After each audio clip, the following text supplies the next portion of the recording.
सुप्रभात बच्चों। छात्रों, आज हम पढ़ेंगे संस्कृत के जो प्रारंभिक छात्र हैं जिनको संस्कृत में प्रवेश करना है उनके लिए कर्ता क्रिया संबंध हम यहाँ पर पढ़ाएंगे। कर्ता क्रिया संबंध। थोड़ा संस्कृत में क्रिया के बारे में आप लोग पहले जान लें। क्रियाएं किसी कार्य को करने का बोध कराती हैं। ये सामान्य रूप से आप हिंदी में भी पढ़ चुके हैं और इंग्लिश में भी आपने पढ़ा है, तो वही संस्कृत में भी वही क्रियाएं होती हैं। लेकिन संस्कृत में क्रियाओं के रूप थोड़ा सा संस्कृत और इंग्लिश और हिंदी से हट करके होते हैं। यहाँ पर क्रियाओं के रूप लकारों में लिखे जाते हैं। जैसे ये पठ धातु है, अर्थात पढ़ने की क्रिया जो है पठ धातु कहलाती है और इसके 10 लकार में रूप बनते हैं। लकार ये काल का बोध कराने वाले होते हैं, तो माध्यमिक तक के छात्रों के लिए केवल 5 लकारों को पढ़ाया जाता है। लट लकार वर्तमान काल कहलाता है, लंग लकार भूतकाल कहलाता है और लृट लकार भविष्यत काल कहलाता है। लोट लकार आज्ञार्थक होता है और विधिलिंग लकार चाहिए के अर्थ में प्रयोग किया जाता है। तो ये 5 लकार माध्यमिक छात्रों को पढ़ने होते हैं। यहाँ पर हमें उदाहरण के लिए पठ धातु के लट लकार के रूप लिखे हुए हैं। एक बार पहले हम इन रूपों को पढ़ लेंगे। प्रत्येक काल में 9 रूप होते हैं क्रिया के। प्रथम पुरुष में 3 रूप, मध्यम पुरुष में 3 रूप और उत्तम पुरुष में 3 रूप। एक वचन, द्विवचन और बहुवचन। एक वचन आप जानते हैं, एक वचन एक व्यक्ति के लिए जब प्रयोग करना होता है तो एक वचन का प्रयोग होता है। 2 लोगों के लिए द्विवचन और 3 या 3 से अधिक के लिए बहुवचन। तो छात्रों में ध्यान ये देना है, सबसे पहले हम उच्चारण पर ध्यान देंगे कि इन क्रियाओं का उच्चारण हम सही से करें, क्योंकि बहुत से बच्चे गलत उच्चारण सीखते हैं और अंतिम तक वो आगे तक उसी उच्चारण को करते जाते हैं। पहले उच्चारण में ध्यान देना है। एक बार मैं बोलूंगा, आप लोग इसको सही से बोलने का प्रयास करेंगे। पठति, पठतः, पठन्ति, पठसि, पठथः, पठथ, पठामि, पठावः, पठामः। ये लट लकार के 9 रूप हैं पठ धातु की क्रिया के। अब अंग्रेजी में और संस्कृत में यही थोड़ा सा डिफरेंट है। जैसे इंग्लिश में वह पढ़ता है, सी इज रीडिंग, मैं पढ़ता हूं, आई एम रीडिंग, तुम पढ़ते हो, यू आर रीडिंग, वे सब पढ़ते हैं, दे आर रीडिंग। तो जो क्रिया है रीडिंग ही सब जगह आती है। लेकिन संस्कृत में ऐसा नहीं है। यहाँ पर मैं पढ़ता हूं, अहम पठामि, वो पढ़ता है, सह पठति, तुम पढ़ते हो, त्वम पठसि, वे सब पढ़ते हैं, ते पठन्ति। तो ये थोड़ा भेद होता है, इसलिए यहाँ पर एक ही काल में 9 क्रियाएं बनती हैं। अब हमें सबसे पहले ध्यान ये देना है, ये प्रथम पुरुष, मध्यम पुरुष और उत्तम पुरुष पर ध्यान देना है। जब भी, आइए हम उत्तम पुरुष से शुरू करेंगे क्रिया का प्रयोग। जब भी हमें कोई बात अपने लिए कहनी हो, मैं, हम दो या हम सब, इनके लिए जब कोई बात कहनी हो तभी हम उत्तम पुरुष की क्रिया का प्रयोग करेंगे। जैसे मैं पढ़ता हूं, अहम पठामि।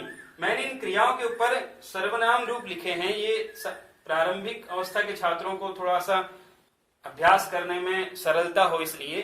तो ये देखिए, जो ऊपर से सर्वनाम लिखे हैं इन्हीं के साथ इनका प्रयोग करना है। मैं पढ़ता हूं, अहम पठामि। हम 2 पढ़ते हैं, आवाम पठावः। हम सब पढ़ते हैं, वयम पठामः।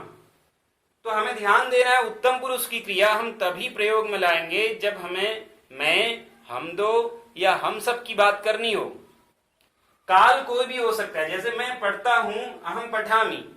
अब मैं पढ़ूंगा, ये भविष्यत काल का जब वाक्य बोलेंगे तब फिर काल परिवर्तित हो जाएगा, लृट लकार की क्रिया आएगी। तो काल किसी भी काल की क्रिया हो, लेकिन मैं के लिए उत्तम पुरुष का ही प्रयोग करेंगे। ये हमेशा ध्यान देना है। अब होता क्या है, 10वीं 11वीं 12वीं तक के भी छात्र अहम पठती इस प्रकार से बोलते रहते हैं। वो अहम के साथ पठती, क्योंकि उनको एक पठती ज्यादा ध्यान में आता है, और अहम पठती, सह पठती, त्वम पठती सबके साथ पठती का प्रयोग करते हैं। तो हमें ध्यान देना है, अहम के साथ पठामि का प्रयोग करना है। अब उसके बाद मध्यम पुरुष की क्रिया आती है। तो मध्यम पुरुष की क्रिया तुम के लिए प्रयोग होती है, बस केवल तुम के लिए। तुमको क्या बोलेंगे संस्कृत में? त्वम। त्वम युवाम यूयम। तुम पढ़ते हो, त्वम पठसी। तुम दो पढ़ते हो, युवाम पठथः। तुम सब पढ़ते हो, यूयम पठथ। ये ध्यान देना है। तो मध्यम पुरुष की क्रिया त्वम के साथ ही प्रयोग होगी, हमेशा हमें ध्यान रखना है। त्वम के अतिरिक्त अन्यत्र कहीं भी मध्यम पुरुष की क्रिया का प्रयोग हम नहीं करेंगे। तो बच्चों, हमने देखा कि उत्तम पुरुष मैं के लिए, मध्यम पुरुष तुम के लिए केवल प्रयोग होगा, इसके अतिरिक्त इनका प्रयोग और कहीं भी नहीं होगा। अब हमें ये बात ध्यान में रखनी है बिल्कुल कि मैं के लिए ही हम उत्तम पुरुष का प्रयोग करेंगे और तुम के लिए ही हम मध्यम पुरुष का प्रयोग करेंगे। अब इसके बाद शेष रहता है प्रथम पुरुष। मैं और तुमको छोड़ के जितने भी वाक्य संस्कृत में प्रयोग होंगे सब में प्रथम पुरुष की क्रिया का प्रयोग होगा। जैसे सह, वह को कहते हैं, यहां पर मैंने इसका अर्थ लिखा है, हिंदी में तीनों का अर्थ लिखा है, एक वचन में, द्विवचन बहुवचन में आप लोग अपने हिसाब से समझ लेंगे। तो जब वह पढ़ता है तो सह पठती, वो पढ़ती है, सा पठती। वे दो पढ़ते हैं, तौ पठतः। वे सब पढ़ते हैं, ते पठतः। वे दो पढ़ती हैं, ते पठतः। वे सब पढ़ते हैं, ते पठन्ति। वे सब पढ़ती हैं, ताः पठन्ति। ये तो वह के साथ प्रयोग हुआ। हम इसके अतिरिक्त और कुछ भी बोले सब कुछ प्रथम पुरुष की क्रिया के साथ ही प्रयोग करेंगे। जैसे रमेश लिखता है, रमेश पढ़ता है, रमेशः पठति। रामायण पढ़ता है, रामायणम पठति। वह पढ़ता है, सह पठति। रमा पढ़ती है, रमा पठति। शिक्षक पढ़ता है, शिक्षकः पठति। बालक पढ़ता है, बालकः पठति। कोई भी वाक्य हो, अब हम प्रथम पुरुष की क्रिया उसके साथ बोलेंगे, किन्हें छोड़ करके? मैं और तुमको छोड़ करके। तो ये अगर हम ध्यान में रखेंगे कि मैं वाले वाक्यों में उत्तम पुरुष, तुम वाले वाक्यों में मध्यम पुरुष, उसके अतिरिक्त सर्वत्र प्रथम पुरुष का प्रयोग होगा। अब ये केवल वर्तमान की क्रिया है, पढ़ने वाली क्रिया है। अब हम एक काल में कम से कम 9 वाक्य बना सकते हैं, कम से कम। क्यों? उत्तम पुरुष में 3 वाक्य बनेंगे, मध्यम पुरुष में भी 3 वाक्य बनेंगे। मैं पढ़ता हूं, अहम पठामि। हम दो पढ़ते हैं, आवाम पठावः। हम सब पढ़ते हैं, वयम पठामः। तुम पढ़ते हो, त्वम पठसि। युवाम, तुम दो पढ़ते हो, युवाम पठथः। तुम सब पढ़ते हो, यूयम पठथ। इसके अतिरिक्त प्रथम पुरुष में हम अनगिनत वाक्य बना सकते हैं, असंख्य वाक्य। यहाँ की कोई सीमा नहीं है। जैसे बालक पढ़ता है, बालकः पठति। शिक्षक पढ़ता है, शिक्षकः पठति। 2 बालक पढ़ते हैं, बालकौ पठतः। बहुत से बालक पढ़ते हैं, बालकाः पठन्ति। अब बालक के अतिरिक्त और कुछ भी हम यहाँ बोल सकते हैं, कोई भी यहाँ पर संज्ञा सर्वनाम किसी का प्रयोग हो सकता है, बस मैं और तुमको छोड़ के। तो बहुत सरल है, ये हमें हमेशा ध्यान रखना है। अब आज से हम अहम पठति नहीं बोलेंगे। कभी कभी हम बच्चों से पूछते हैं क्या कर रहे हो, वो कहता है अहम पठति। अब उसका अर्थ क्या हो जाएगा? मैं पढ़ता है, क्योंकि मैं के साथ पठामी आएगा कभी भी। ये ध्यान में रखना है। तो बच्चों, अब ये हमने केवल पठ धातु का यहाँ पर उदाहरण दिया था, इसके साथ साथ हम अन्य धातुओं का भी प्रयोग कर सकते हैं।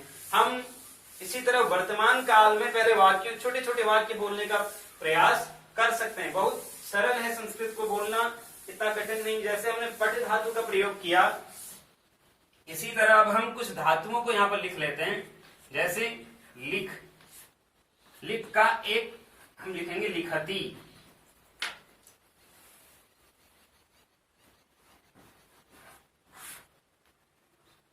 उसके बाद गम, गम मतलब जाना होता है, गच्छति। खाद, खाद मतलब खाना, खादति। चल, चलना, चलति। हंस, हंसना।